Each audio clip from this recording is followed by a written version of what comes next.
dismantle them. Go back to your villages and tell them that what we have today, we must gang up to remove this because it's not sustainable. We will make sure that we are everywhere. We will vote. The vote will count. And those who think they will not count it, will count them.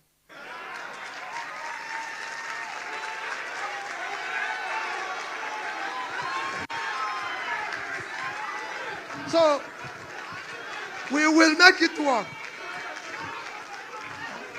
Go and read the Titanic.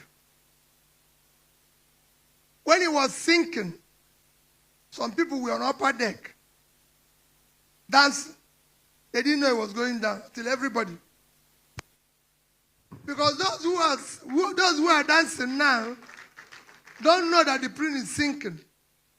When it comes, it will consume everybody. Nobody will be safe. Whether you are very rich, whether you own all the houses in Abuja, all the houses in this thing. I've been to places that have better buildings. I've been to Beirut, Afghanistan, where they have lovely buildings, and you see them all destroyed. So when people are now acquiring what they don't need, instead of sacrificing to have peace by having one or two, they think they can have 100. When it starts, you can't carry any. You'll be running with you'll be running, can I be safe? Everybody will end up being in refugee camp. Everybody will end up being in refugee camp. Today in Nigeria, we're not at war. Nigerians are in refugee camp in their own country. Nigerians are refugees in Chad. Nigerians are refugees in Cameroon. And we are not at war. The only reason is that we don't have a government who cares for the people. People are being killed daily. Nobody goes to say to them, we're sorry. Nobody visits them. Nobody cares.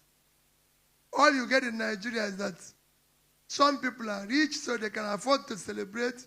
We're not going to where we're going to do celebration, close street, do this and everything. So please continue to sacrifice. That's all I can beg you.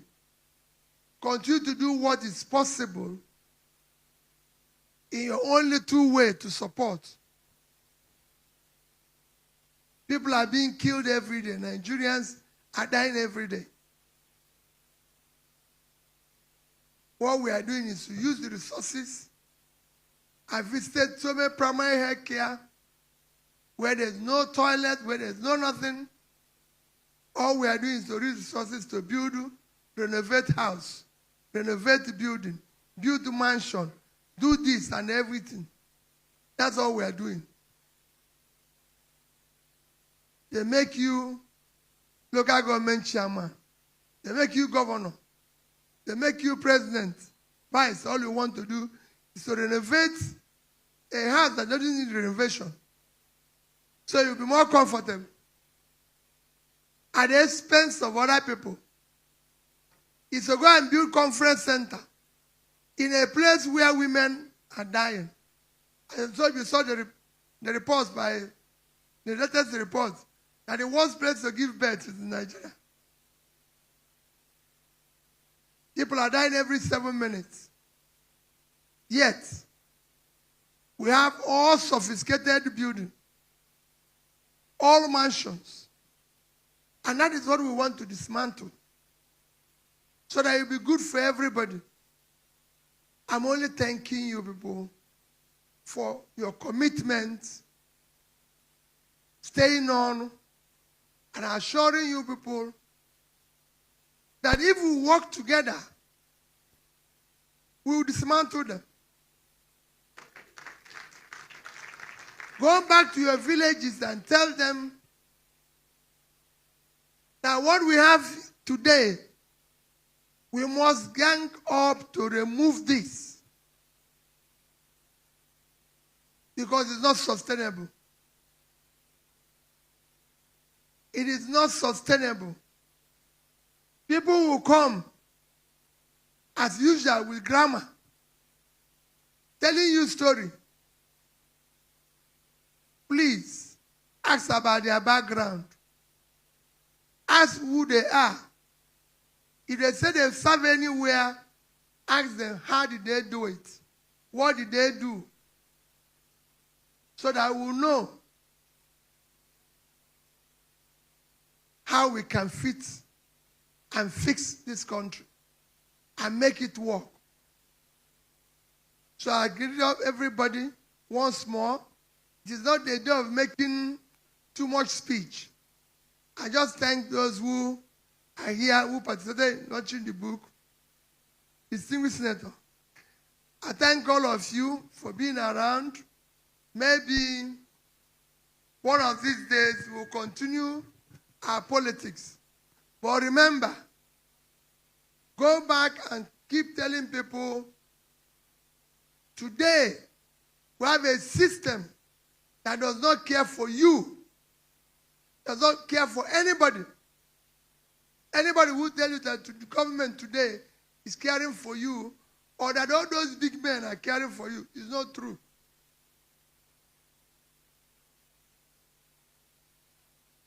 Otherwise, we have millions who are not in school.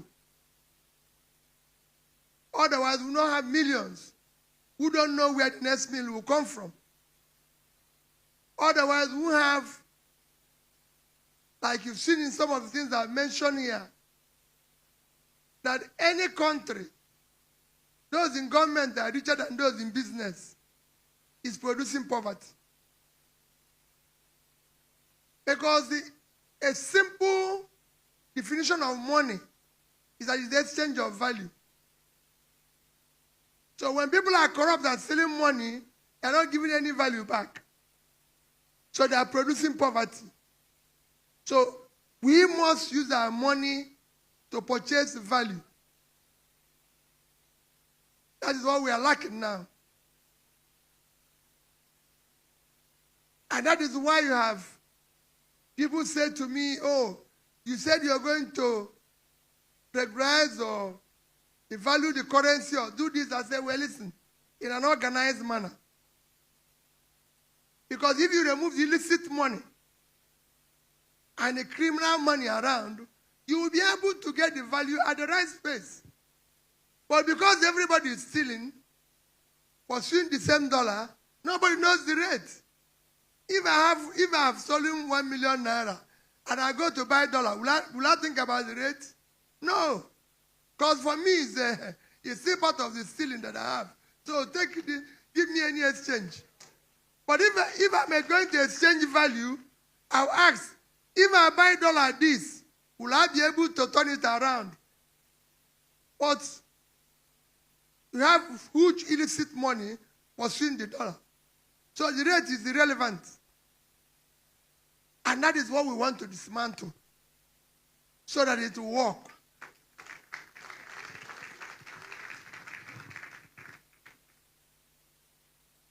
They remove fuel subsidy.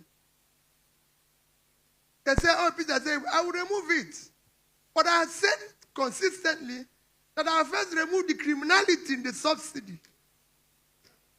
Because if you remove the criminality, today fuel would have between 500, 600, and dollar have no reason to be above 1,000. And from there, when you start production, it starts coming down. It's a simple thing. It has happened in Angola. It has happened in Angola.